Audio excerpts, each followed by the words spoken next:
هو غفور رحيم.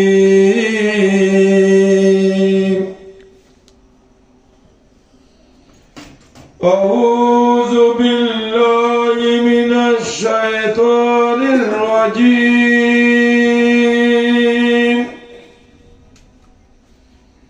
بسم الله الرحمن الرحيم.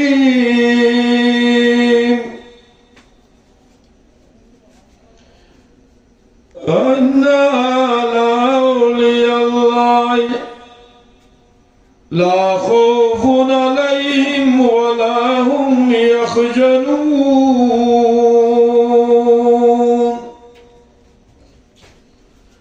صدق الله مولاي العظيم وصدق الرسول النبي الحبيب الكريم.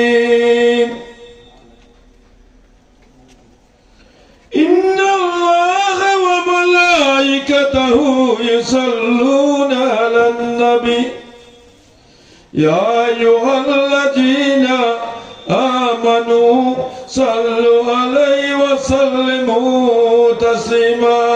اللهم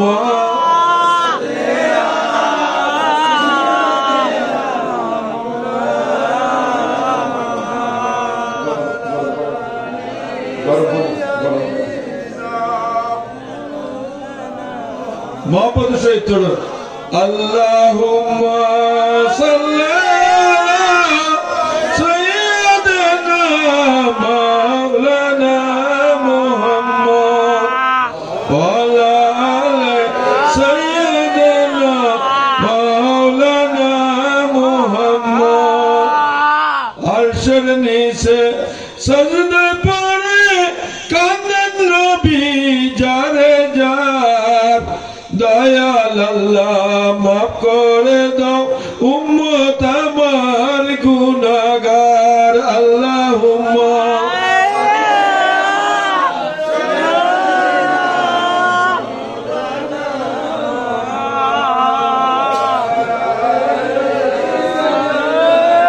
মাওলানা মুহাম্মদ ওয়াজকরনি আশিক ছিলেন নবীর প্রেমে দেওয়ানা. ওয়াজকরনি আশিক ছিলেন নবীর প্রেমে দেওয়ানা. 32 দন্ত শাহাদত করলেন একটি দন্ত রাখলেন না. আল্লাহুম্মা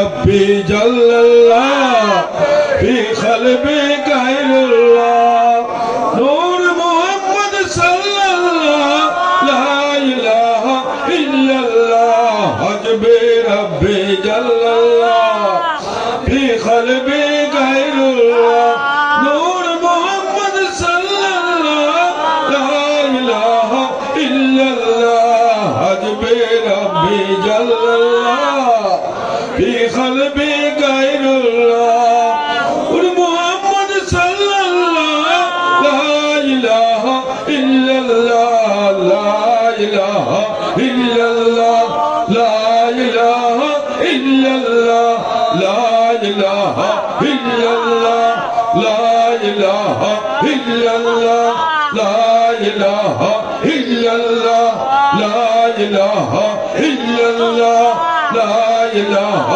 إلا الله لا إله إلا الله لا إله إلا الله لا إله إلا الله لا إله إلا الله محمد رسول الله صلى الله عليه وسلم. الحمد لله আল্লাহ পাক রব্বুল আলামিনের দরবারে কোটি কোটি শুকরিয়া.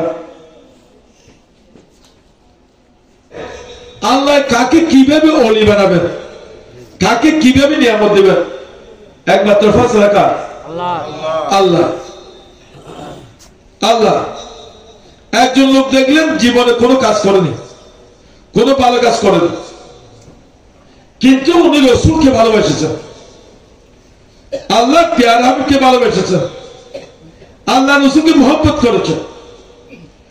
আল্লাহ রসুলের নাম না নিয়ে সেই রাত্রে ঘুমতো না। এই কাহিনীটা হলো, এই ঘটনাটা হলো মুসা আলাইহিস সালামের জামানায়। কার জামানায়? হযরত মুসা আলাইহিস সালামের জামানায় ওনার এক উম্মত কোনো ভালো কাজ করেন, দেশের সমাজের মানুষেরা ওকে মানে কোন রকমের পছন্দ করেনি। কিন্তু উনি যখন রাত্রে আসতেন, ওনার যে তাওরাত কিতাব মুসা ইসলামের উপর নাযিল হয়েছিল, ওই কিতাবের মধ্যে হযরত রাসূল পাক সাল্লাল্লাহু আলাইহি ওয়াসাল্লামের কথা রয়েছে। আখেরি নবী হযরত রাসূল পাক সাল্লাল্লাহু দুনিয়া তশরীফ আনবেন, এই কথাটি রয়েছে। সেই জন্য ওই লোকটা প্রতিদিন রাত্রে আসি ওই কিতাবটাকে অনেক কাপড় দিয়ে মনে রাখছিল। আমাদের মধ্যে আছে অনেক আশিকার আছে কিতাবের দরবার জুয়ে কালামরে কোরআন শরীফের 2-3টা কাপড় দিয়ে মানে অনেক সময় বেড়ে রাখে, যারা দুর্বল না করে ভক্তি করে মহব্বত করে, করে কি করে না? ওই ব্যক্তিও কিন্তু কাজটি করতেন, কিন্তু কেউ জানতো না।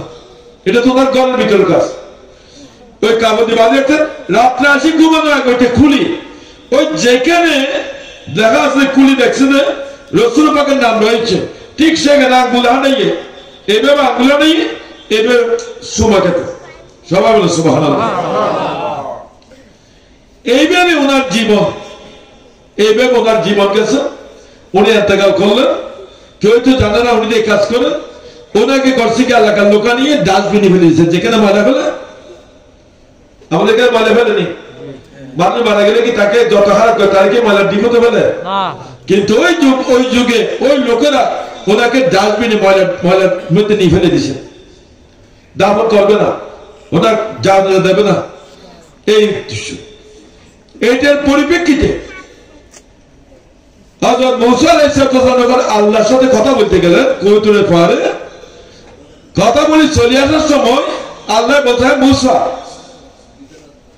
আপনার এলাকায় আপনার উম্মত অমুক ব্যক্তিকে ওইখান থেকে আনি ভালো করে গোসল দিয়ে কাফন দিয়ে ওকে জানাজা দিয়ে দাফন করা হোক। মুসা সব শব্দই না, ইয়া বাড়ি নাই। ও জীবনে কোনো ভালো কাজ করেনি, কোন লোক ওকে পছন্দ করে না। এলাকার লোকেরাও নিয়ে ডাস্টবিনে ফেলে দিছে, ময়লাতে ফেলে দিছে। এখন যদি আল্লাহ আমি যাই ওকে আনতে যাই, তো লোকেরা তো আমাকে এই ব্যবস্থা করবে। সমস্যা হবে না?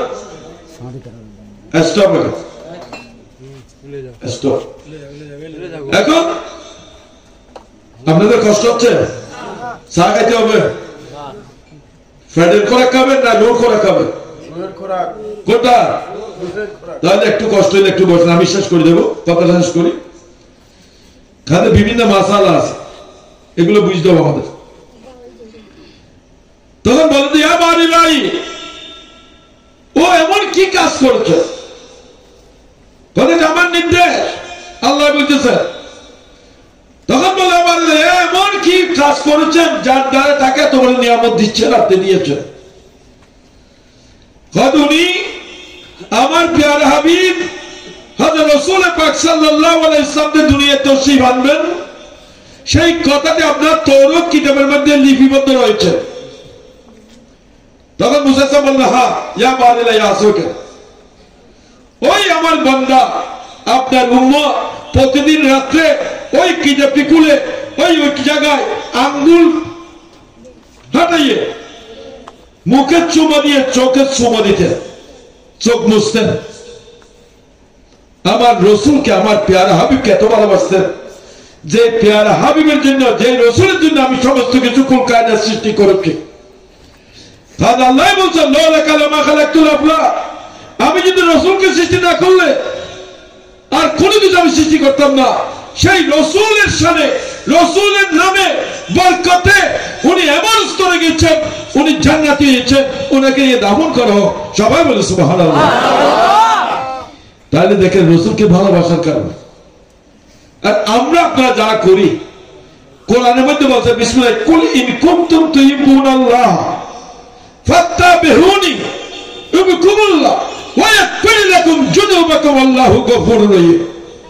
আল্লাহ বলছে হে মাহবুব, হে আমার দোস্ত, আমার বন্ধু, আপনি সবাইকে জানিয়ে দেন যারা আমার ইত্তেবা, আমি আল্লাহকে পেতে চাই, আমি আল্লাহর সান্নিধ্যে আসতে চাই, আমি আল্লাহর সন্তুষ্টি পেতে চাই, তারা যেন আমার প্যারা হাবিব আপনার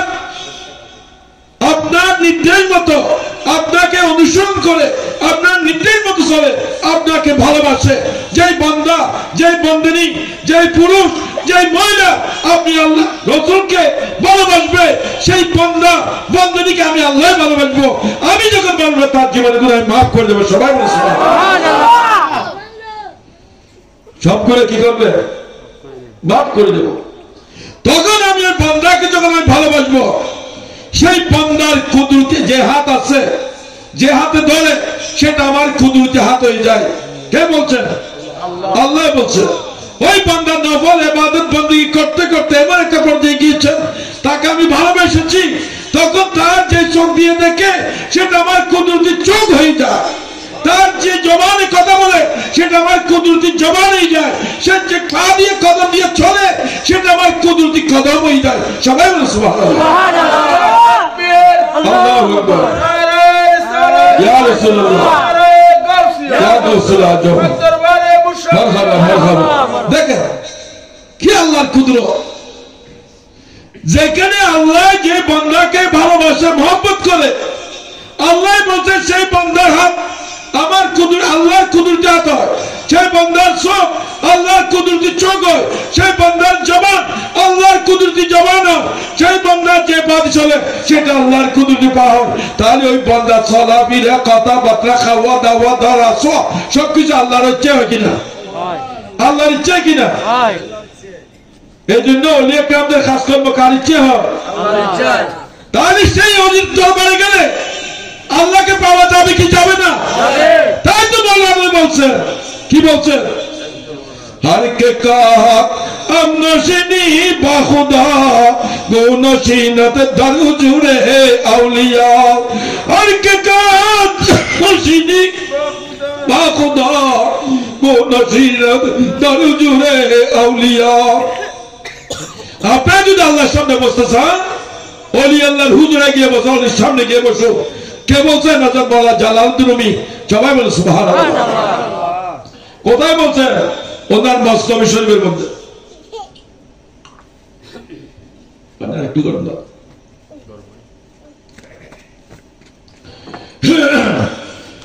এরপর বলতেছি কি, এক জমানা সোবত বা আউলিয়া বেহেতেরাত সদ সালে তায়াত বেরিয়া মুহূর্ত কাললি সোবত থাকা শত বছর ইয়া বিনে বাসে শ্রেষ্ঠ। সবাই বলেন সুবহানাল্লাহ। তাহলে এই কথাগুলো যারা বলে এগুলো বিরুদ্ধে কোনো ফতোয়া আসে না। কথাটা বুঝতেছেন? অর্থাৎ কথা হচ্ছে আমার মনকে পবিত্র করতে হবে। ওই যে খালিদ বলছে নিজকে নিজে চিনার জন্য মান আরাফা নাফসাহু ফাকাদ আরাফা রাব্বাহু। নিজকে নিজে যদি আপনি চিনেন, আমি আল্লাহকে আপনি চিনতে পারবেন। আল্লাহ বলতেছে। কে বলছে? আল্লাহ বলতেছে। আমি নিজেকে, আমি কে, কোথায় ছিলাম, কোথায় থেকে আসছি, কোথায় আছি, কোথায় যাব, আমার কাজ কি, এটা আমার চিনতে হবে। আমি যখন আমাকে চিনবো তখন আমি আল্লাহকে চিনতে পারবো। আপনারা যারা আছেন এখানে বুঝেন, আপনাদেরকে আমি একটা কথা বলে যাচ্ছি। আজকে রাত্রে ঘুম যাওয়ার সময় সকাল কটার সময়, কে কটার সময় উঠবেন? উঠতে চান, আপনাদেরকে একজন লোক তো ডাকে দিতে হয়, অনেকে টান পায় না, ঠিক না? এখন এই মুহূর্ত থেকে গিয়ে ঘুম যাওয়ার সময় এই মনে করেন এখানে আছে কে? আমার সামনে এখানে আইবকে দেখা যায়, আইবকে দেখা যাচ্ছে না? ওই যে আকবর আছে, কাসেম আছে, সবাই আছে। আপনারা আপনার যেমন দেন, আমি আমার কথা বলি। আমি ঘুম যাওয়ার সময় বললাম যে আমি সকাল ভোর 5টার সময় উঠতে হবে ভোর। তা এখন আমি একা ঘুমোচ্ছি, আমার কাছে কেউ নেই, আমাকে ডাকি দেবে কে? তা আমি বলতে হবে যে আমি অন্তরের মহব্বত, বিশ্বাস থাকতে হবে, আমার মহব্বতে বলতে হবে তো ইউ আমার ভোর 5টার সময় ডাকি দিয়ে। আমার মুখে বলছি তো নাকি? এই মুখে তো বলছি। কি বললাম? তো ইউ আমাকে ভোর 5টার সময় ডাকি দিও, আমার তুমি নামাজ পড়তে হবে।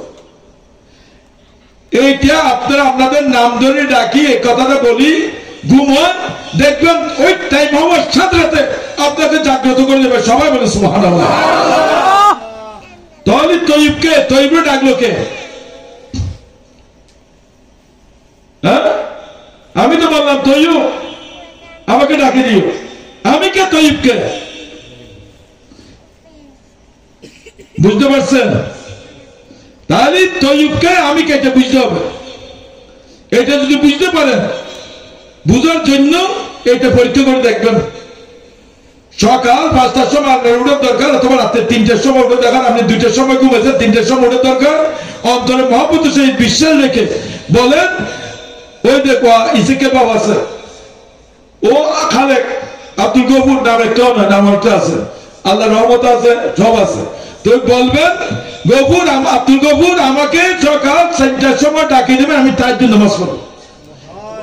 যদি উঠতে পারেন তাহলে বুঝবেন যে এটার মধ্যে একমত আছে। তাহলে এটা চিন্তা করলে আপনি নিজকে নিজে চিন্তা চিন্তা অগ্রসর হইতে পারবেন।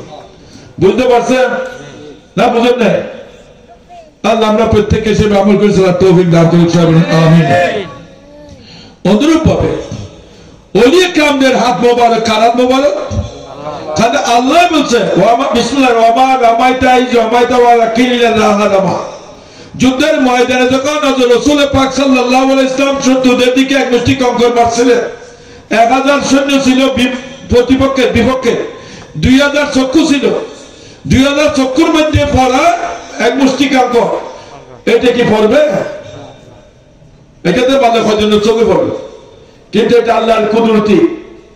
তো পড়ার পরে ওরা চোখ কচাইতে কচাইতে রাসূল পাকের কাফেলা জয়লাভ করছে। তখন সাহাবে কেরাম বললেন, ইয়া রাসূলুল্লাহ, আপনি পাথর নড়ে নিক্ষেপ করার কারণে আমরা জয়লাভ করেছি। এই কথা বলার সাথে আল্লাহর দরবার থেকে ওহী নাজিল হলো। আল্লাহ বলছেন, ইয়া রাসূলুল্লাহ, ও বিসমিল্লাহির রহমানির রহিম। আল্লাহ ওহী নাজিল করলেন। বলল, হে রাসূল, ওই পাথর নড়ে আপনি নিক্ষেপ করেননি, আমার কুদরতে আপনি নিক্ষেপ করেছি। সবাই বলে সুবহানাল্লাহ। তাই রাসূল পাকের হাত মোবারক কার? রাসূল পাকের জবান মোবারক কার? রাসূল পাকের কদম মোবারক কার? রাসূল পাকের চোখ মোবারক কার? তাহলে এগুলো যদি আল্লাহর হয়, ওনার প্রতিনিধি যারা, ওনার পাওয়ার নিয়ে যারা প্রতিনিধি হয়েছেন, আল্লাহ হয়েছেন, যে রাসূল পাকের পাওয়ার যার মধ্যে গিয়েছেন, সেই পাওয়ার যার মধ্যে মুস্তফা হয়েছে, সে আল্লাহ হয়েছেন, আল্লাহর বন্ধু হয়েছে, আল্লাহ দোস্ত হয়েছেন। ঠিক না বেটি? রাসূল যাকে ভালোবেসেছেন, যার মধ্যে রাসূলের পাওয়ার দিয়েছেন, উনি কি হয়েছেন? উনি ওলি হয়েছেন। ওই অলির মধ্যে অলিরা তো খারাপ, আল্লাহর কুদরত খারাপ। আল্লাহ রাসূল বলতেছে, আসাইয়ুকে ফি কওমি কান নাবিয়্যু ফি উম্মতি। এটা হাদিস শরীফ। রাসূল বলতেছে, উম্মতেরা নবীকে যেভাবে সম্মান করবে, আদব করবে, মহব্বত করবে, ভক্তি করবে, অনুরূপ ভাবে মুরিদানরাও নিজের শেখ ভাইয়ের যদি ভাই থাকে, ফিরে ভাই ভাইলে ওনাদেরকে সেইভাবে সম্মান করবে। সবাই বলে সুবহানাল্লাহ। আর এখন তো আমরা অনেক সময় ফিরে তালতবে খালতবে মনে করি। ঠিক না বেটি? ফিরে জায়গায় খুব সাবধান। ফিরে কাছে ছেলে মেয়ে, মা বাপ, ভাই বোন কেউ থাকে না কোনো সময়। এক সময় এমন একটা অবস্থা হয়, সেই সময় মা বাপ, ভাই বোন, ছেলে মেয়ে কেউই কাছে থাকে না। কথাটা বুঝছেন? কিন্তু সামাজিক ভাবে ছেলে মেয়ে সব আছে, আছে কিনা? ছেলে মেয়ে বলবে সব আছে। কিন্তু একটা অবস্থা, সেই সময় আপনি কাছে থেকে তাকে পাবেন না। আপনাদের কি হতে হবে? সতর্ক হয়ে চলতে হবে। পীরকে পীরের মতো জানতে হবে। আপনি যদি মনে করেন না, আমার ছেলেরও যদি মনে করেন আমার বাবা যখন আমি ফিরে ধরছি, বাবাকে ভুল ত্রুটি করলে আমার বাবা আমার মাফ করে দেবে। কিন্তু বাবার উপরে একটা সবক আছে। কার? পীর যিনি হন, ওনার উপর থেকে একটা সবক থাকে, ওনার উপর একটা নির্দেশ থাকে। ওই নির্দেশের বাইরে উনি চলতে পারবে না। যখন ফির হবে তখন বুঝতে পারবেন ওইটার অবস্থাটা কি। যতক্ষণ ফির হন না, এতক্ষণ এটা বুঝতে পারবে না। ছেলের বাপ যখন হবে তখন বুঝতে পারবেন বাপ কি দেব, ছেলেরা কিরকম লাগবে। যতক্ষণ বাপ হইতে পারেন না, এতক্ষণ ছেলেদেরকে বুঝতে পারবেন না। আপনার বাবা আপনাকে ছেলেবেলায় কি করছে সেটা আপনি বুঝতে পারবেন। যখন আপনি বাপ হবেন তখন বুঝতে পারবেন আপনার বাবা কেন আপনাকে এত মহব্বত করছে, এত কষ্ট করছে আপনার জন্য। আপনি দুষ্কর্মের পরে আপনাকে এইভাবে কেন স্নেহ করছে, তখন বুঝবেন। অনুরূপ ভাবে যখন পীর হবেন, যদি আল্লাহ মেহেরবানি করে তখন বুঝতে পারবেন, এর আগে বুঝতে পারবেন না। তাহলে মাসালা কি আমাদের হেলমেট শরীয়ত আমাদের পালন করতে হবে, অবহেলা করা যাবে না, বাতিল করা যাবে না। শরীয়তের বিধান, তরিকতের বিধান, হাকিকতের বিধান যেগুলো রাসূল পাকের ফরজ রয়েছে, রাসূল পাকের আল্লাহর নির্দেশ রয়েছে যেগুলো, এগুলোর মধ্যে আমার বলতে আল্লাহর কাছে ক্ষমা চাইলে আল্লাহ ক্ষমা করে দিতে পারে। কিন্তু আমি ক্ষমা করে দিই মনে করি সবসময় আমি যদি গুনাহ খাবাই ভুল করি তাহলে ঠিক হবে? আল্লাহ যদি গুনাহ মাফ না করে, সেই জন্য আমাদের সতর্ক থাকতে হবে। শরীয়তের বিধান কোন অবস্থায় বরকরার করা যাবে না, এটা আমার মনের মধ্যে থাকতে পারবে না। আমি পারি নাই, মওলার কাছে ক্ষমা চাবে, অবহেলা করা যাবে না। কোন মুরিদান যদি বলে আমি দরবারে গেছি পিঠ ধরেছি, আমার তো নামাজের দরকার নেই, তাহলে বুঝলেন সেই মিথ্যা বলছে, কথাটা বলছে। ও যদি বলে মশালা দেয় অজর বয়স্কের কথা, ও যদি মশাল অজর মলার বাবানের কথা, উনি কে স্তরে গিয়েছেন? ওনাদের সবসময় জিকির, সবসময় ইবাদত, সবসময় নামাজ, সালাতে দায়মের মধ্যে সবসময় বিদ্যমান থাকে। আপনি কি আমি আসি? আমরা নাই। এই জন্য অনেক আমাদের নাম নিতে আদবশ্যই নিতে হয়, যাতে বিয়াদবি না হয়। ওরা সবসময় আল্লাহর সাথে দিদারের মধ্যে থাকে, আল্লাহর সাথে একাত্মভাবে আল্লাহর সাথে থাকে। তাদের সমস্ত কর্মকাণ্ড আল্লাহর হুকুমে হয়। নিজের ইচ্ছা কিছু একটা খান, একটা দানও গ্রহণ করে না, একটা দানা পর্যন্ত গ্রহণ করে না। সেই জন্য হাত মোবারক যখন পানি মোবারক ডালতেন, ওইটা দিয়ে কুতুব বাড়িত, সবাই বলে সুবহানাল্লাহ। দরবারে গিয়ে মানুষ মানুষ এরকম দাঁড়িয়ে আল্লাহ হয়েছেন, এটা ওলি আল্লাহর ফ্যাক্টরি, সবাই বলে সুবহানাল্লাহ। এদের অবস্থা ওলি বানানোর ফ্যাক্টরি আল্লাহ দিয়েছেন। ওইখানে দুলাবালির দাম আছে, দুলাবালির সম্মান আছে। ওই দুলাবালি যদি গাড়ি মারতে পারে, ওইটাতে আপনার ভয়েস প্রাপ্ত হবে। অনেক আপনার দরবারে দুলাবালি আস্তিকাদের জন্য বড় নিয়ামত, বুঝতে পারছে? এগুলো চিন্তা করতে হবে। এই ধরনের নিয়ামত পূর্ণ সাগরে যাওয়ার পর, সন্ধান পাওয়ার পর যদি আমি পথভ্রষ্ট হয়ে যাই, আমি যদি ওইখান থেকে মুখ ফিরেই ফেলি, কোরআনের মধ্যে রয়েছে যারা আল্লাহ রসুলের সামনে গিয়ে রসুলকে ভালোবেসেছেন, বলেছেন, কথা বলেছেন, ঠিক আছে বলছেন, ওইখান থেকে আসার পর নিজের দলের কাছে যখন গেছে তখন বলছে না, ওনার বলছে সেজন্য বলছি আছি। আমি কি আসলে কি মানাচ্ছি? আমি কি মানাই না? তাহলে তারা বিপদগামী কিনা, তারা মুনাফিক কিনা? আমাদের আমরা যারা তরিকতে ঢুকছি, আমরা যারা মুসলমান, আমরা যারা ইমানদার দাবি করি, রসুলকে ভালোবাসি, ওলিয়ে কেরামদের ভালোবাসি, আমাদের চিন্তা ভাবনা, চাল চলন, আচার ব্যবহার, কথাবার্তায় কোনো বিয়াদি করছে কিনা, এদের কোনো মনকেরি কথা আমাদের মধ্যে আসতেছে কিনা, সতর্ক দেখতে হবে। ঠিক না বেঠিক? আপনি জান্নাত আপনারে খুঁজবে, আপনি জান্নাতের জন্য পাগল হইতে হবে না, জাহান্নামের ভয় আপনার করতে হবে না। আপনি দুটো জান্নাত জাহান্নামের যিনি মালিক, ওকে সন্তুষ্ট করো, ওর রাজি করতে চেষ্টা করো, ওর ভালোবাসতে চেষ্টা করো, ওর জিকির করো, রসুলের সামনে দরুদ পড়ো, নবীর সামনে দরুদ পড়ো, বেশি বেশি জিকির করো, এবং নিজের পীর মুর্শিদ যারা দেখা দিয়েছেন ওই পথে চলো, দেখবেন আপনার জন্য রাস্তা সহজ হয়ে যাবে। সবাই বলে সুবহানাল্লাহ। আল্লাহ আমাদেরকে সেই ব্যবস্থা তৌফিক দান করুন। দরবারে মুসাবিয়া মানুষকে নিয়ামত দান করে, নিয়ামতের জন্য মুসাবিয়া দুনিয়া তশরিফ আছে। মুসা শব্দ অর্থ দুই দ্বারা তলোয়ার, কয় দ্বারা? মুসা শব্দের অভিধানিক অর্থ দুই দ্বারা তলোয়ার, যাইতেও কাটে, আসতেও কাটে। তাহলে যাইতে কাটে, আসতে কাটে, কি কাটে? ওইটা যাওয়ার সময় গুনাহ কাটে, ফাঁক কাটে, মুসুল করে দে, আসার সময় আপনাদের পবিত্র করে দে, তসকে তঙ্গে নুরি বানাই দেয়, সেটা তো মুসাবিয়া দরবার। যে মুসাবিয়া দরবার, সেই মুসাবিয়াকে বাবাজানকে বাবার বলছিলেন, আমার দুইটা চক্ষু আপনাকে দিলাম, যাই আমার খুললে সাজানোর জন্য একটা মেয়ে নিয়ে আসেন শাদী করানোর জন্য।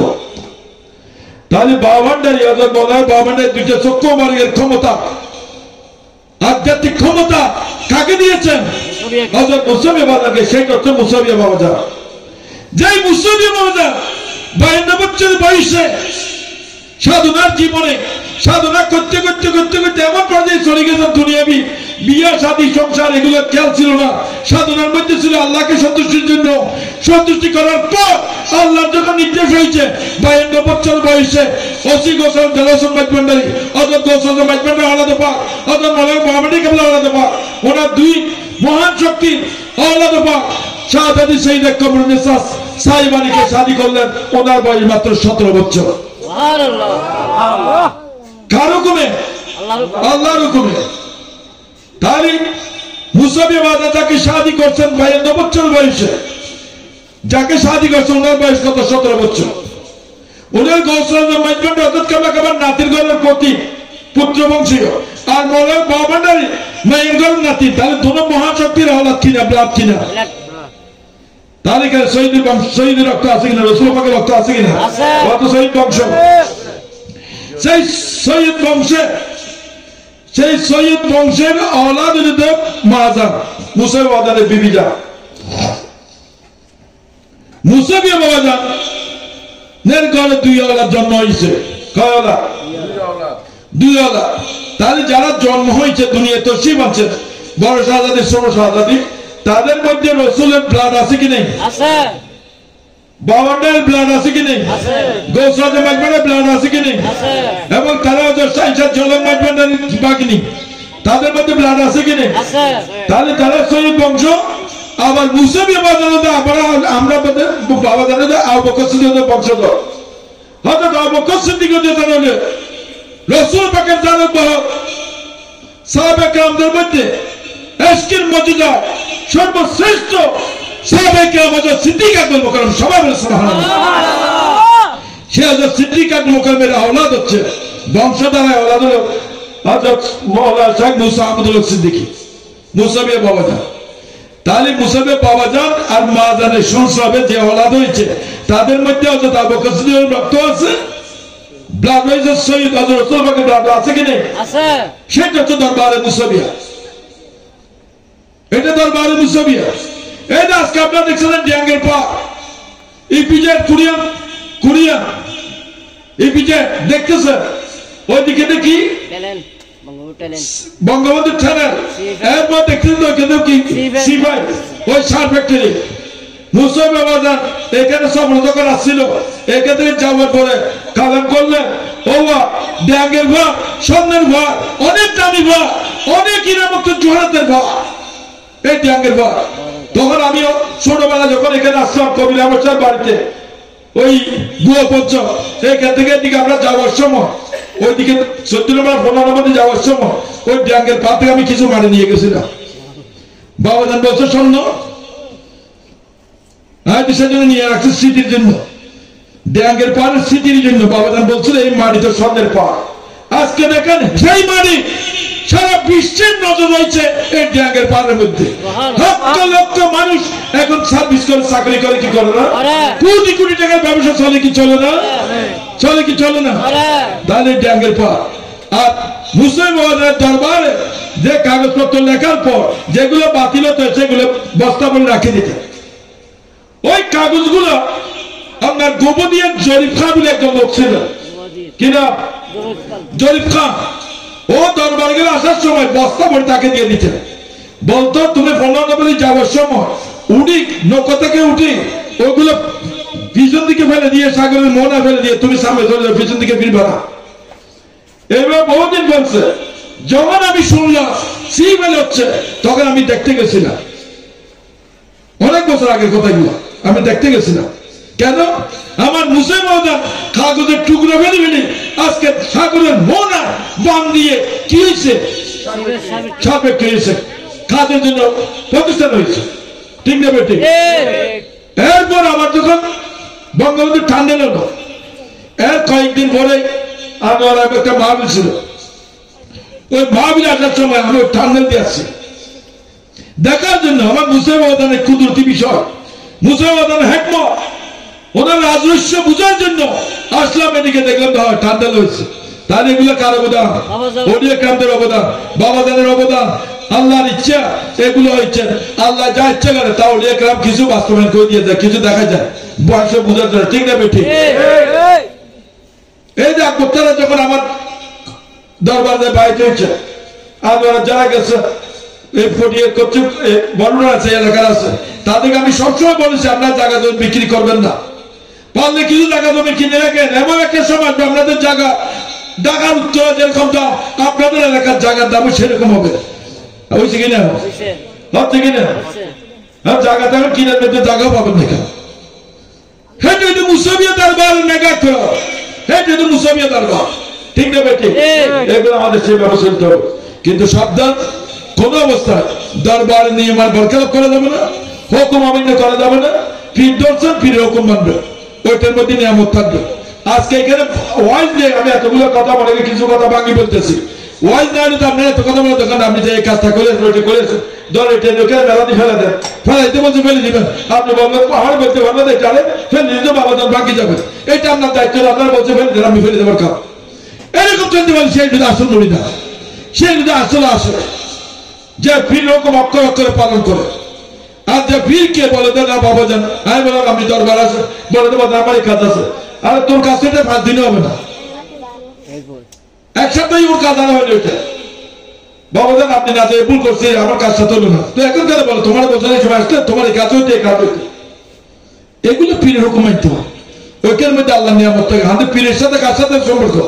ওলিয়া কেরামদের সাথে সম্পর্ক, ওলির সাথে, রসুলের সাথে সম্পর্ক, রসুলের সাথে কার সাথে? আল্লাহর সাথে। যারা খাঁটি পীর, আমি 12টির কথা বলি না, যারা খাঁটি পীর, এগুলো আমাদের এভাবে চলতে হবে কিনা? এভাবে চলতে হবে। আল্লাহ আমাদেরকে সে আমল করেছিল তৌফিক দান করুন। আজকে না আমরা আপনারা আমাদের পূর্বপুরুষ যারা চলে গেছে তাদের দিকে একটু খেয়াল করো, একটু খেয়াল করো। যেখানে কবরস্থান আছে, কবরস্থানে গাছ উঠছে কিনা, বিভিন্ন গাছ উঠছে কিনা, আরে ঘরে থাকার জন্য একটু 2 বাড়ি করতে পারে না, স্ত্রীকে বকা দিচ্ছেন, ছেলেকে বকা দিচ্ছেন, কত দাপট দেখাইছে, কত অহংকার করেছে পরিষ্কার থাকার জন্য। এখন আপনি যে কবরস্থানে আপনাকে দিয়ে আসছে মা বাবা ভাই বোনেরা আত্মীয় স্বজনরা, কেউ কি এটার জন্য কোনো প্রতিবাদ করতেছে? গাছ উঠছে, কেন উঠছে, শিয়াল কুকুর উঠতেছে, কি আপনি কি বলতে পারেন না তোরা দুনুস কেন আছে? তাহলে কিসের অহংকার? অহংকার কিসের? কিসের অহংকার করবো? সুতরাং আমার কবরে যেন ওই খারাপ গাছ না উঠে, খারাপ গাছ না উঠে, শিয়াল কুকুর যেন না দৌড়ে, সেজন্য আমি আমল করি। আমার রূপকে, আমার কলবকে পবিত্র করতে হবে। কলব পবিত্র, কলব, রু, সির, কফি, আকবা, নকশ সবগুলো পবিত্র হয়ে যাবে। সবগুলো পবিত্র হয়ে গেলে আর খুন করে থাকবে না। কবরে দিলে কাপড় মারিয়ে কাপড় পর্যন্ত স্পর্শ করবে না, ঠিক না বেটি? এবং ওই কবরে তখন ওই গাছ উঠবে যে গাছের জিকির করবে। কোরআনে বলছে আসমান জমিনে যা আছে সবকিছু আল্লাহ জিকির করে। তাই তো হযরত রাসূল পাক সাল্লাল্লাহু আলাইহি ওয়াসাল্লাম মক্কার জমিনে রাস্তা দিয়ে যাওয়ার সময় এক কবরস্থানে যখন আযাব দেখতেছেন, খেজুরের ডাল আনি 2টার মধ্যে ভাঙিয়ে দিয়েছিলেন। আমরা খেজুর ডাল দিই কেন? ওই খেজুর ডাল দিয়ে দিয়েছেন, এটা যতক্ষণ পর্যন্ত জীবিত থাকবে ততক্ষণ সেটা জিকির করবে। জিকির যখন করবে কবর আযাব কম হবে। এটা রাসূল পাকের হাদিসের নির্মিত রয়েছে। সুতরাং প্রত্যেকটা মানুষকে আরেকবার যারা ইন্তেকাল করে তাদের কবরে গাছের ডাল দিবেন, খেজুর গাছের ডাল দিবেন এবং ফুল গাছ লাগিয়ে দিবেন এবং তা যদি সেরকম গাছ দিবেন, ওই গাছ ডুব লাগান দিবেন। এগুলো দিলে কি হবে? ওইগুলো যতক্ষণ জীবিত থাকবে জিকির করবে, ওই কবর আযাব কিছু কম হয়। ওই জিকির দ্বারা তাদের উপর রহমত নাযিল হয়। তাদের উপর যদি জিকিরের দ্বারা রহমত নাযিল হয়, তাহলে কোরআন তেলাওয়াত দিলে সেটার ফজিলত তাদের মধ্যে পৌঁছে কি পৌঁছে না? স্যার রাজা জিয়াদ করলে এটা পৌঁছে। তাই প্রত্যেকটা ছেলে মেয়েদের দরকার মা বাবার জন্য, যারা দুনিয়া থেকে চলে গেছে তাদের জন্য বংশার করবে, তাদের জন্য দোয়া করা, ঠিক না বেটি? আল্লাহ আমরা প্রত্যেকের যে আমল করেছিলাম তৌফিক দান করুন। তাহলে আমাদের কবরে দিতে হলে আমাদের পবিত্র হয়ে যেতে হবে। পবিত্রের জন্য আমাদের কি করতে হবে? এই দুনিয়ায় যতক্ষণ আছি এতক্ষণ আমাদের ইবাদত বন্দী করি, আমাদের এই শরীরকে, পচা শরীরকে, এই খারাপ শরীরকে পবিত্র করতে হবে, ঠিক না বেটি? এগুলো করতে হবে না, কোনো ভয় থাকবে না, থাকবে আর কোনো ভয় থাকবে না। আল্লাহ আমাদেরকে সে আমল করে চলার তৌফিক দান করে, আমিন। আমাদের একটা লোকে কথা জিজ্ঞাসা করছিল, ওই শ্যামা সম্পর্কে। হ্যাঁ, একটা জিনিস খেয়াল রাখবেন, যদি আপনি কোনো পশু পক্ষীর সাথে প্রতারণা করেন, সেটা আল্লাহ পছন্দ করে না। এবং মানুষের সাথে যদি আপনি প্রতারণা করেন, সেটা আল্লাহ কি পছন্দ করে না, পছন্দ করবে না। রাসূল পাক সাল্লাল্লাহু যখন বেসাল ফরমালেন, ওফা করলেন, তখন সেই সময় হাদিস নেওয়ার জন্য হাদিস বিশেষজ্ঞরা তারা বিভিন্ন জায়গায় শশী বেড়াচ্ছে। তো একজন লোকে বললো যে এখানে ওই অমুক জায়গায় একজন লোক আছে, উনি রাসূল পাককে দেখেছেন। তো ওনার কাছে গেলেন ওর থেকে হাদিস নেওয়ার জন্য। ওনার কাছে যখন গেছে, দেখি ওইখানে দেখতেছে যে ওরা এরকম, তাদের যোগ্যতা এরকম দিয়ে মানে দেখতেছে একটা উঠকে, মানে এখানে আছে, যাইয়া দেখলেন এখানে কিচ্ছু নেই, এখানে খাবার নেই। তাহলে সত্য না মিথ্যা? ওটকে ডাকছে যে মিথ্যা দিয়ে, মিথ্যা প্রলোভন দিয়ে, ঠিক না বেঠিক? এই যে মিথ্যা প্রলোভন দিয়ে যখন ওটকে ডাকছে, বলছে ওর স্বার্থের জন্য মিথ্যা বলতে হবে, ওর থেকে হাদিস নেওয়া যাবে না, ওর থেকে হাদিস গ্রহণ করে। কথা বুঝছে? আর একটা কাহিনী আছে, একটা ছোট্ট একটা ঘটনা বলি। এক আল্লাহওয়ালা হজে যাচ্ছে, কাফেলা নিয়ে। কদ্দুর যাওয়ার পরে খবর পাইছে যে কাফেলার মধ্যে একজন লোক বললো যে এই বাড়িতে এখানে একজন আল্লাহওয়ালা, আল্লাহ ওলি আছে, আল্লাহওয়ালা আছে, আমরা যখন যাচ্ছি হজে তাদের ওনার সাথে একটু দেখা করে একটা দোয়া খাই নিয়ে যায়। তো আল্লাহওয়ালা যিনি যাচ্ছেন কাফেলা নিয়ে, উনি বলে যাচ্ছে ঠিক আছে যাই দেখো।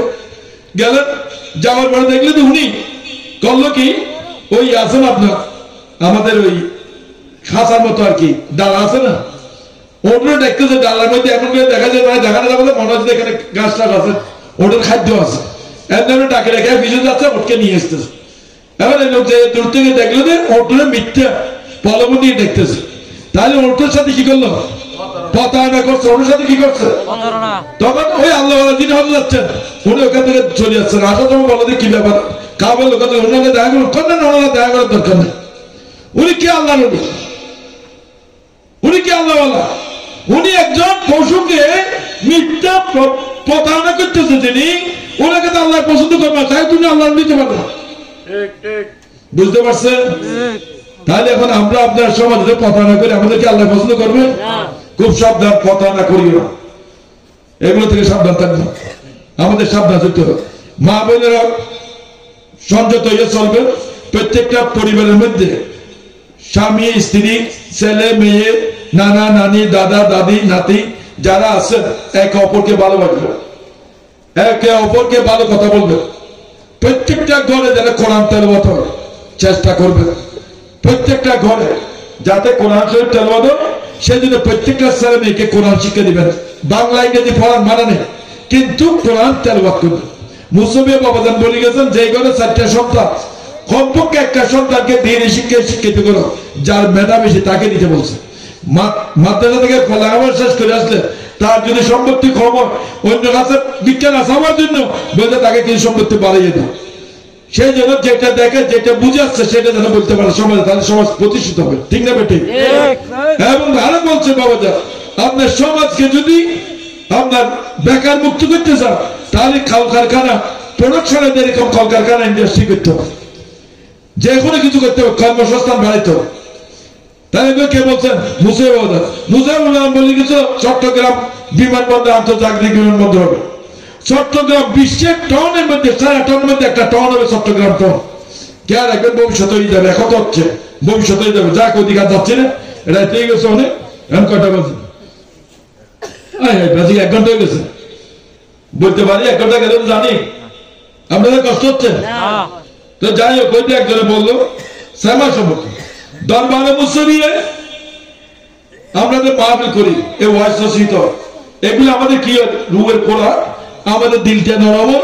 এরপর যদি মহল্লা খাঁচা পরিহার করে তুলি, তাহলে দিলটা নরম হয়ে মহল্লা খাঁচা কান্নাকাটি করি, তাহলে মহল্লার মেহরবানি পাবো কি পাবো না? কিন্তু দরবারে মুসলিমে এই মাহফিলের সাথে শ্যামার সংযুক্ত করে দিয়েছেন। যে লা ইলাহা ইল্লাল্লাহ জিকির করতেছি, এটা আমি অবশ্যই সব পাবো, বলতে তবে আমার কলব পরিষ্কার হবে। কিন্তু ডোলের যখন জিকির আসে, ডোলের বাড়ি তাল আর জিকির একসাথে যখন, তখন এখানে জাঙ্গার পরিষ্কার হয়ে যায়। সেমাদার দরবারে মুসবিয়ে আপনি যত রকমের সমস্যা থাকুক, যত রকমের বিপদ আছে, ওইটা থেকে ব্যস্ত হইলে আপনি সেবা করেন, দেখবেন আপনি ওইটা থেকে মুক্ত হবেন। আপনি সেবা করেন, আপনার নিয়ামত বাড়বে। আপনি সেবা করবেন, মুসবিয়ে রাজি থাকবে। আপনি সেবা করবেন, মুসবিয়ে দয়া আপনার মধ্যে আসবে। কথাটা বুঝতেছেন? সেবারে কোনো সময় বাদ দেবেন না। আর কেউ যদি বলেন সেবা ঠিক না, ও বুঝে নাই সেবা কি, গান বাজনা কেউ বুঝে নাই। সাধারণ মানুষ যেটা গান বাজনা করে, বিদর মেয়ে গান বাজনা করে, নাট্য বলার গান বাজনা করে, মুসলমানদের মধ্যে আছে কতগুলো গান বাজনা উঠে হাতে গান বাজনা করে। তারা গান বাজনা করে কি জন্য? খামভাবের জন্য, খারাপ খেয়ালের জন্য, মানুষকে লোক দেখাইয়া মানে কিছু আদায় করার জন্য। ওইটাকে দরবারে বসে পছন্দ করেনি। আমরা যেটা করি সেটা সামা। কেন সামা মাহফিল হলো? ইবাদত কেন হলো? এইটা পাক পবিত্র হইয়া বসতে হয়। আল্লাহ যেগুলো বাজায় এগুলো পবিত্র থাকতে হয় এবং জিকির আজকাল করতে হয়। এবং সামা শুরু করে কিভাবে?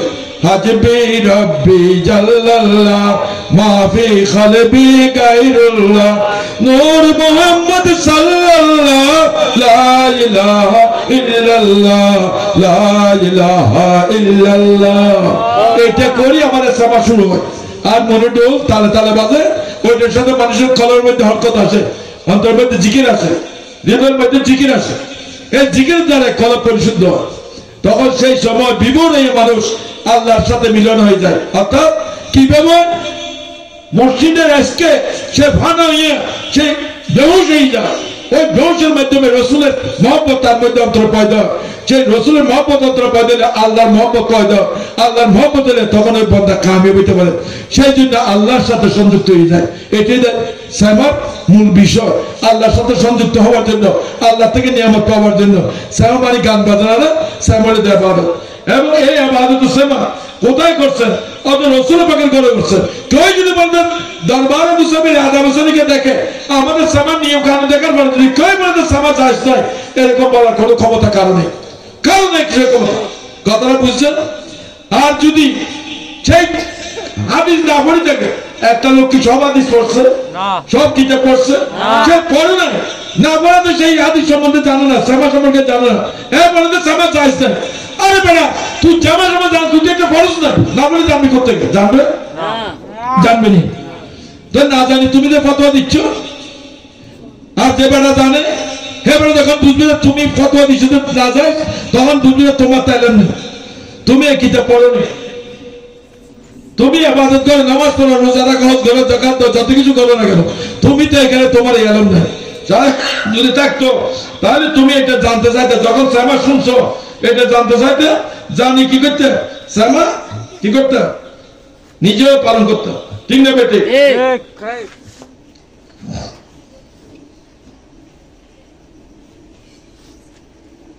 এখানে আমি বলতেছি মুসাফে বাউদা লিখে গেছে সেমা ইবাদতের রুহি উদ্দেশ্যে জিকিরে উলুবি এবং কাসওয়াতে কলবি দিলের অন্ধকারে দূরীভূত করণে আল্লাহ পাকের নূরে আলোকিত হওয়ার সহায়ক স্বরূপ। এই যে একটু আগে বললাম জিকির করলে কি হয়? কলব জারি হয়, আল্লাহর নূর আছে। যাহা সালাতের ও প্রধান উদ্দেশ্য, ওই নূরের জন্য আমরা সালাত করি। আমার জাতের স্মরণে সালাতে শহুদে রুহি কায়েম করো, যাহা আমার সালাতের স্মরণে সালাতে হুজুরে কলবি কায়েম করা হইতে উত্তম। হুজুরি কলব থেকে অনেক উত্তম। কথা বুঝছেন? এগুলো বুঝতে হবে। তাফসীরে ইবনে আরবি দ্বিতীয় খণ্ড 10 পৃষ্ঠা, তাফসীরে ইবনে আরবি দ্বিতীয় খণ্ড 10 পৃষ্ঠার মধ্যে এটা লেখা রয়েছে। মুসাফে বাজান আদা বছরকে কোট করছে। তরিকতের নীতি হিসেবে যুগ উপযোগী সেবার খুবই গুরুত্ব বিদায়, যাহা একমাত্র বাপ প্রবণতা দ্বারা বুঝিতে সক্ষম হয়। যার মধ্যে আজকে মহব্বত আছে সেই বুঝবে সেবার গুণ, যার মধ্যে নাই সে কি বুঝবে? আচ্ছা 8 বছরের একটা বাচ্চারে 9 বছরের একটা বাচ্চারে প্রেমের কথা বললে বুঝবে? তার বিয়ের কথা বললে বুঝবে? কি বুঝবে? অনুরূপ ভাবে আজকে যদি অন্তর না থাকে, মহব্বত না থাকে আল্লাহ রাসূলের, তো আপনি কি করে বুঝবেন? আপনি বুঝবেন না তো। তরিকতের নীতি হিসেবে যুগোপযোগী শ্যামার খুবই গুরুত্ব বিদায়, যাহা একমাত্র বাপ প্রবণতা দ্বারা বুঝিতে সক্ষম হয়। শিল্পী বরকতি শরীয়ত অনুযায়ী, শরীয়তের বাইরে না কিন্তু শরীয়ত অনুযায়ী শ্যামার জায়েজ সম্বন্ধে ইমামগণের মতামত পরিবর্তন আছে। চাইলে ইমাম শাফি, ইমাম হাম্বলি, ইমাম মালিক, ইমাম হানিফি প্রত্যেকের মতামত আছে এই শ্যামা সম্পর্কে। না যায় এই কথা বলেন, না যায় বলেন, কথাটা বুঝছেন?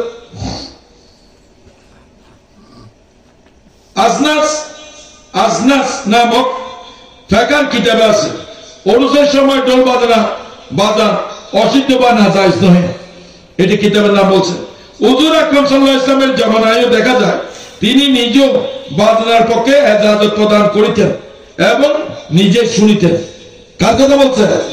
হযরত রাসূল পাক সাল্লাল্লাহু আলাইহি ওয়াসাল্লামের জামানার কথা বলছে। হযরত রাসূল পাক সাল্লাল্লাহু আলাইহি ওয়াসাল্লাম এই বাজনার পক্ষে ইজাজত দিয়েছেন এবং শুনেছেন, এই কথাটি বলেছেন। এখন কোন লোক যদি বলে দেন তাহলে যেটা রাসূল পাকে শুনছে এটা মানি না আমরা, তাহলে তার ঈমান থাকবে না। ঈমান থাকবে? তার ঈমানই থাকবে না। তার সাথে ধর্মীয় কথা বলে লাভ হবে না। আমরা নামাজ পড়তে তাকে নামাজের ইমামতি করতে দেবো যাবে না, তার বিজেতে নামাজ পড়লে তার তো ঈমান নেই, এটা বুঝতে হবে। হাদিসের জারিয়াতের দ্বারা স্পষ্ট প্রমাণিত, এটা হাদিসের জারিয়াত।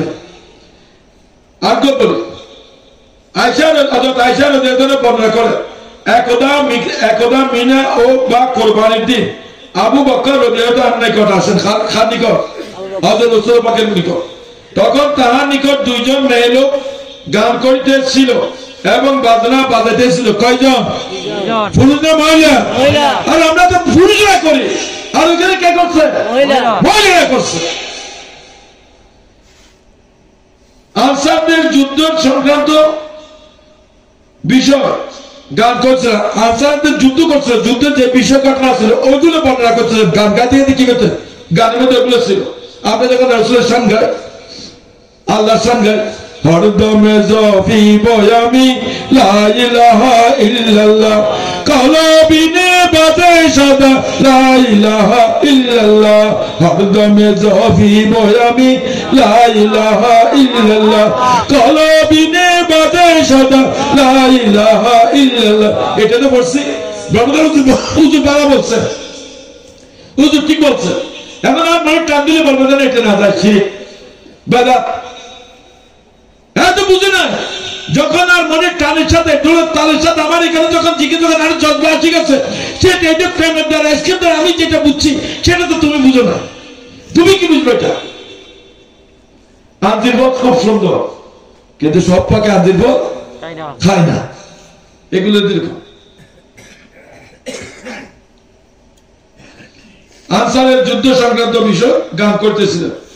নবী করিম সাল্লাল্লাহু আলাইহি ওয়াসাল্লাম কাপড় ঢাকা অবস্থায় ছিলেন। সে সময় রাসূল পাক কাপড় সাদ দিয়ে শুয়ে আছিলেন। আবু বকর রাদিয়াল্লাহু তাআলা আনহু উক্ত মেয়ে লোক দুজনকে বর্ষনা করতে লাগলেন। হাসি তখন দেখলো ওটা গান গাইতে, তাকে বর্ষনা করলেন। তখন নবী করিম সাল্লাল্লাহু আলাইহি ওয়াসাল্লাম তাহার চেহারা বরকতে কাপড় সরাই ফেলিয়া দিয়া বলিলেন, হে আবু বকর, তাহাদিগকে ইহা করিতে দাও। উক্ত দিন ছিল ঈদের দিন। বুখারী শরীফ, মুসলিম শরীফ, মেশকাত শরীফ 126 পৃষ্ঠার মধ্যে আছে এগুলো। বুখারী শরীফে আছে, মুসলিম শরীফে আছে, মেশকাত শরীফেও এই হাদিসটি আছে।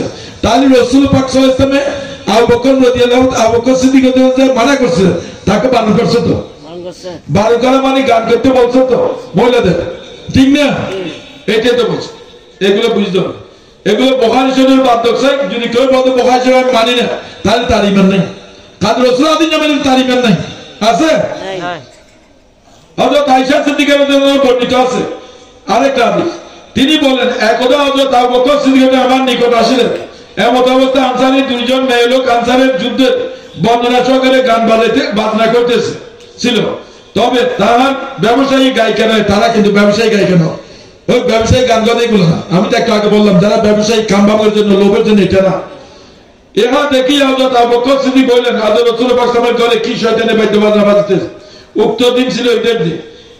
তখন রাসূলুল্লাহ সাল্লাল্লাহু আলাইহি ওয়াসাল্লাম বললেন, হে আবু বকর, প্রত্যেক জাতির জন্য ঈদের দিন আছে, আমাদের ঈদের দিন। বুখারী শরীফ, এই হাদিসটা বুখারী শরীফের মধ্যে আছে। তাহলে বুখারী শরীফ আমাদের মানতে হবে কিনা? মাজুন ইবনে আফলান কন্যা রুবাই বর্ণনা করেন, আমার বিবাহের দিন হুজুর আকরাম সাল্লাল্লাহু আলাইহি ওয়াসাল্লাম আসি আমার বিছানায় বসেন। কে? হযরত রাসূল পাক সাল্লাল্লাহু আলাইহি ওয়াসাল্লাম বিছানায় আসি বসেন। তখন আমার গোত্রের কতক মেয়ে লোক দব বাজাইতেছিল, তাদের গোত্রে কিছু মেয়ে লোক দব বাজাইতেছে এবং বদর যুদ্ধে আমার পিতা চাচার শাহাদাতের বর্ণনা দানে গান করতেছিল। হঠাৎ একজন মেয়ে লোক বলিল, আমাদের মধ্যে একজন নবী আছেন, আগামী কল্য কি হইবে তাও জানে। তখন হুজুর আকরাম সাল্লাল্লাহু আলাইহি ওয়াসাল্লাম বলিলেন, তোমরা ওই প্রসঙ্গ ছাড়িয়ে দাও এবং যা বলিতেছিলে তাহা বলিতে থাকো বুখারী শরীফ আদি। অর্থাৎ তোমরা যে গান করতে করো, আমার কথাটা বলিও না, ওইটা ছাড়িতে বলছে।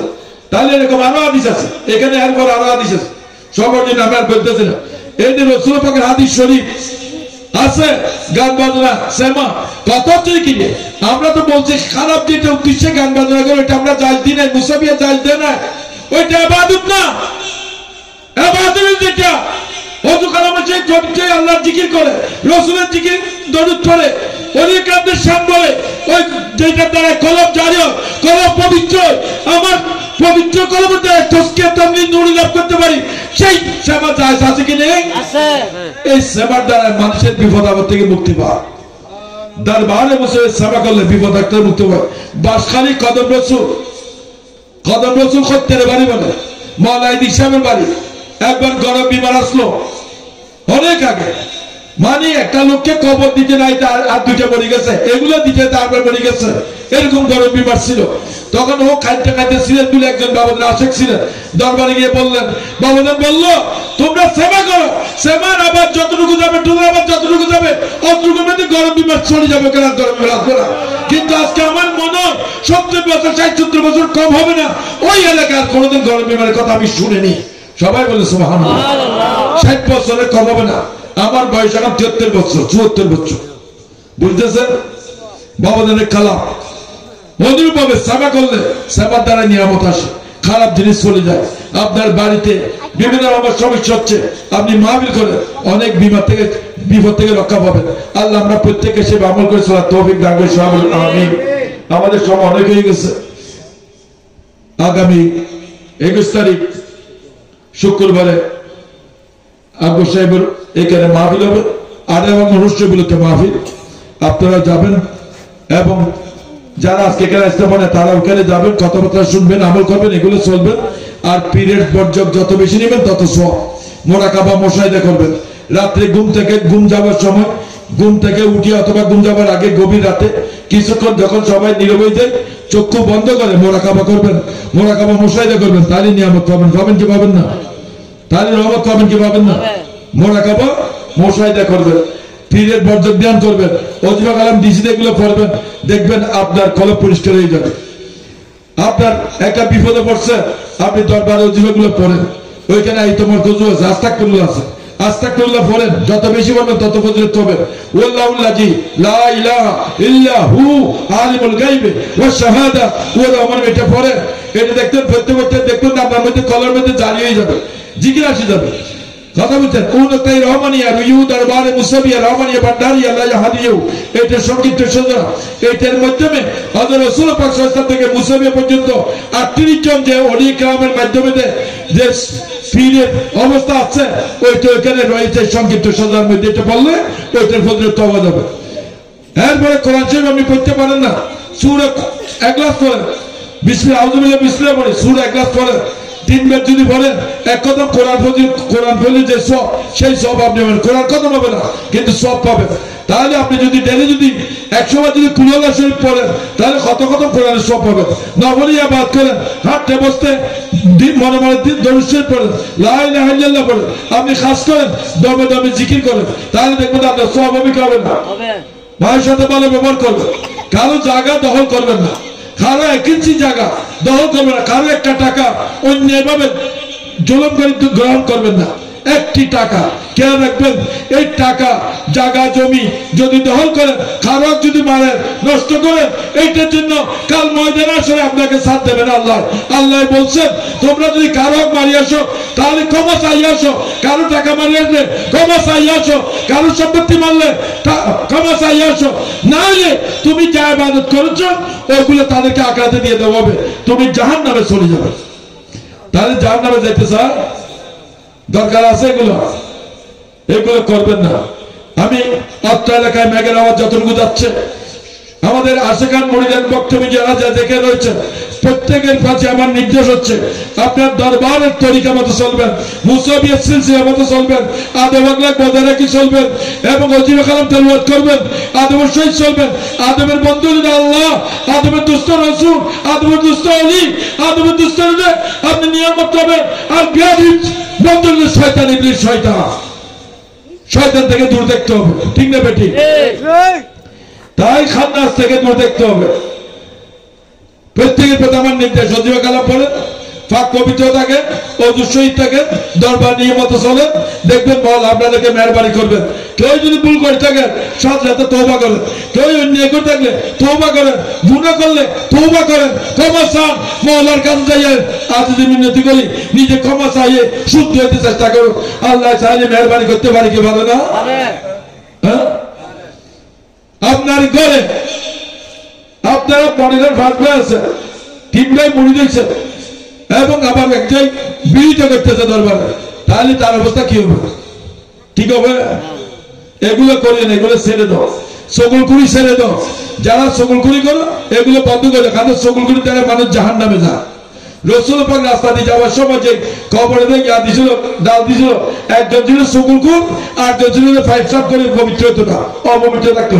এই দুজনে আযাব হচ্ছে, সেই জন্য দিয়েছিল। বুঝতে পারছেন? সুতরাং সকলকুড়ি যাতে না হয় খেয়াল করতে হবে। দরবারকে দরবার হিসেবে দেখতে হবে। মুসলিমের দরবারে কই বিরোধী গেলে কোনো সুযোগ নাই।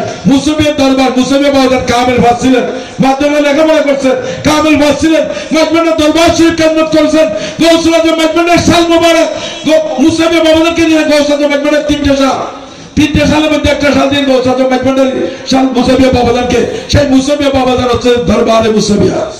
আর বাবাটায় দুইটা চক্ষু দান করেছেন, আর অনেক নিয়ামত দিয়েছেন। এগুলো বলার এখন আর সময় নেই, আর সময় হলে বলার দয়া হলে বলবো। এগুলো যখন গিয়েছেন, এই দরবার সন্ধান পেয়েছেন, যে দরবারে কোনো ব্যবসা নাই, যে দরবারে কোনো টাকা পয়সার লোভ নাই, যে দরবারে কোনো টাকা পয়সা দ্বন্দ্ব লোভ করে না, এই দরবারে গরু ছাগল যা চলছে সব তবকের মানুষকে কামাইতে দেয় কি দেয় না? আমাদের শুনেছি, আমরা সেরকম একটা দরবার সন্ধান পেয়েছি, এই দরবারে গোলামি করতে পারতেছি। আল্লাহ আমাদের গোলামিকে কবুল আর মঞ্জুর করুন। আল্লাহ আমাদেরকে তৌফিক দান করুন। আমিন।